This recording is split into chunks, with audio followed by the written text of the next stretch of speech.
होस्, हामी बुढाबुढीलाई पनि राम्रो होस्, तपाईँ हामी जति आएको छौँ झन् राम्रो होस्, राम्रो होस्, समाजलाई राम्रो होस्, सबै सुखी होस्।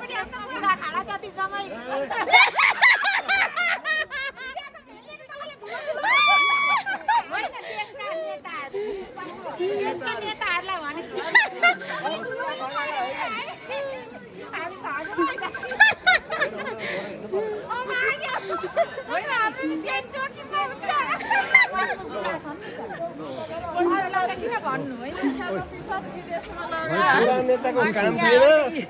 युवा नेता काम छ भन्नु नि। नेपालका पैसा के अहिले यत्रो बेर चढाएर नेपालको पैसा झिकाएर आफै लान रे क्या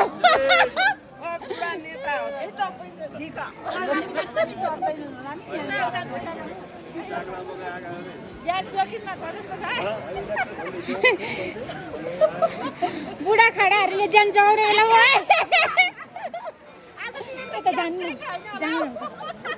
जान्न दिदी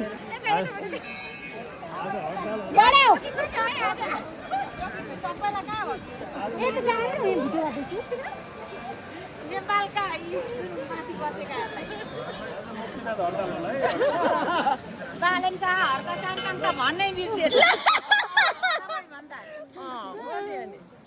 बडे तपाईको भनाइ चाहिँ के छ नेताहरुप्रति यहाँ आएर के अनुभव गर्नुभयो यहाँसम्म बाटोदेखि लिएर